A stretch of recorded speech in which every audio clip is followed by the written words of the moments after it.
Hello and welcome to Everyday Linux User, and welcome to a month on Anduin OS. Now, I've been using Anduin OS for the past month, and in this video I am going to be talking about my experience.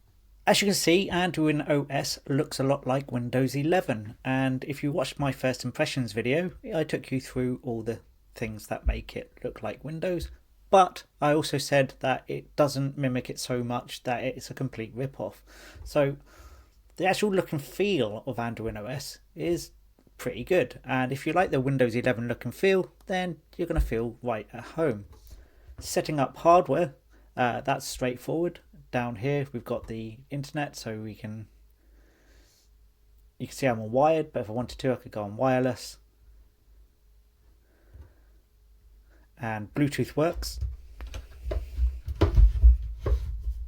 Bluetooth mode.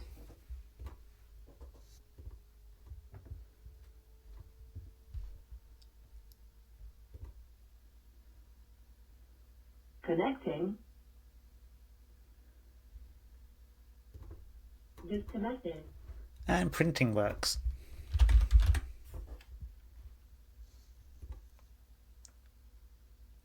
And earlier in the month I showed you that printing was working, but at the moment it doesn't seem to be actually up and active. So somewhere during the course of the month an update has made this stop working, which is kind of annoying. Now, what I've really noticed amongst everything else is the boot up time.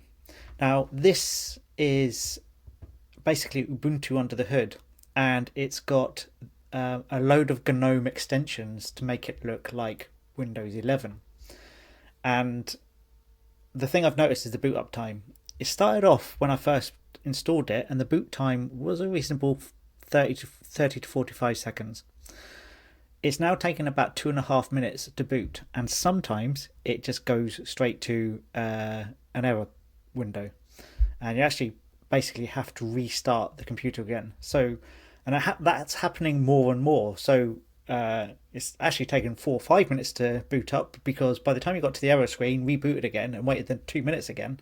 That takes its toll. And generally on a month on, I like to spend a lot of time using the actual distribution, but I found because of the lag in the boot time and stuff like that, it was so frustrating to use that I ended up defaulting back to my Debian setup on another partition.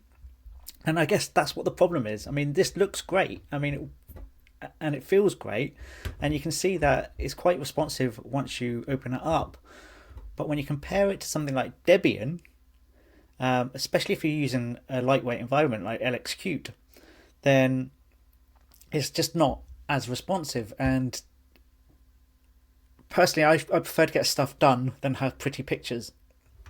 And that's what I'm seeing here. I'm seeing a desktop that's full of pretty pictures, and it's slow going. You can see I've clicked Firefox there, and it's taken a little time to fresh itself up. And if I go to my YouTube channel,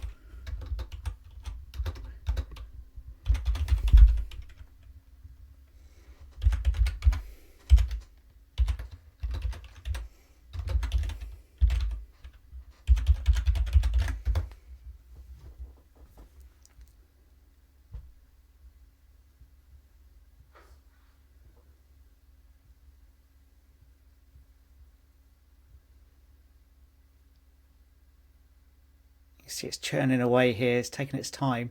If I was doing this on Debian, it would have loaded. I'm also using the Falcon browser on Debian as well, which obviously is a lightweight browser. But you can see that's taking its time to load, and even when I full screen it, it stutters along. But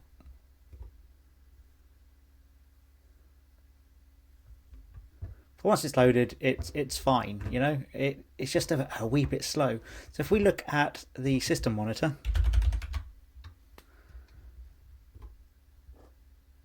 I mean, it's easy to navigate. I'm not going to knock it for that, but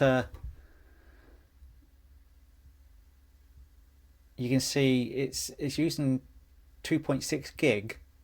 I mean, I've got 12.5 here. It's using 2.6, but you see the cache is 7.8 there.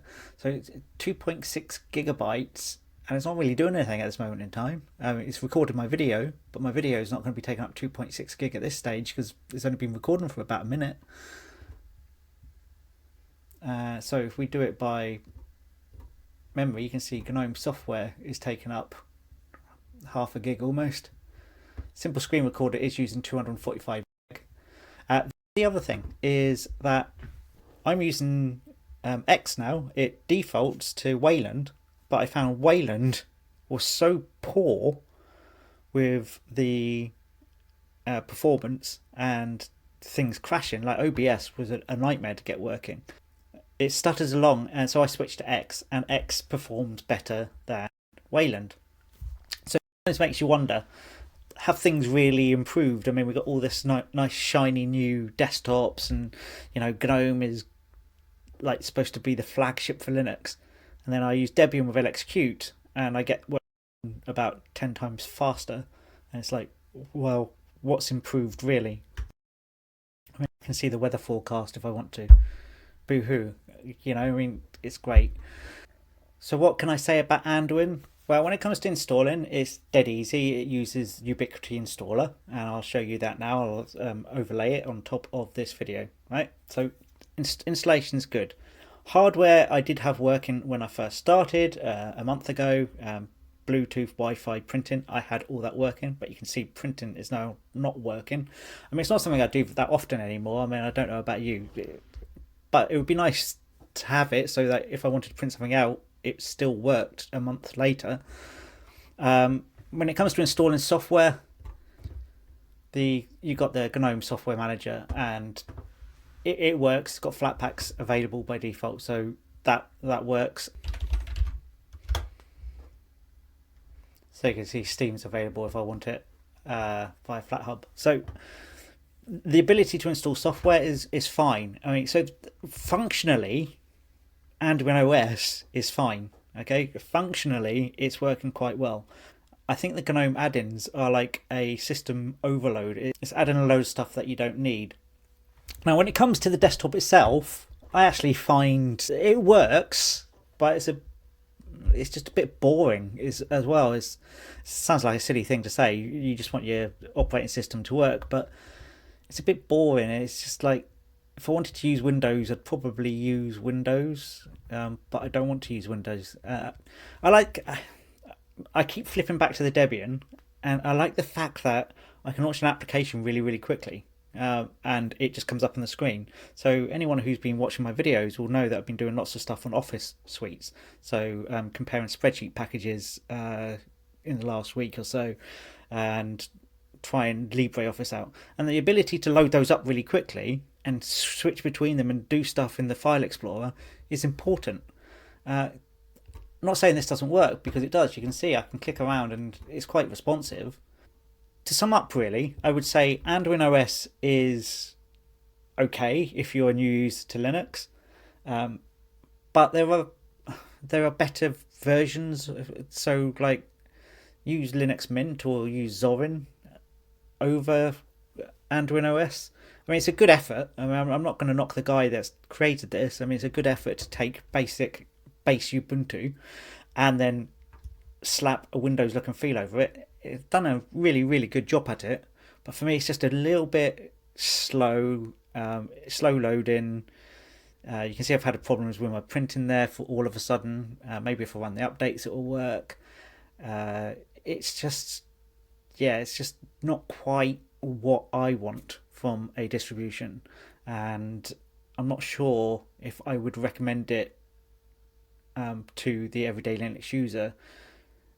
It works, but I'm not sure how long it would work for. So really, that is it for this review. I hope you enjoyed it. If you did, give it a thumbs up. Check out some of the other Month On videos. Check out some of my videos about LibreOffice and OnlyOffice and the other Office suites. And I will see you next time on Everyday Linux User. And next month, I think we're going to be using either KDE Neon or Blue Star Linux. I am waiting for Pop! OS to rear a new version, so I can do a month on Pop! OS. I haven't done that yet because the version that's there is from 2022. So I don't see the point in reviewing that version of Pop! OS over the course of a month, knowing that there's one just around the corner. So, and I'm aware there's a new version of Linux Mint. I do plan on looking at the new version of Linux Mint. But for now, that is the end of the video. If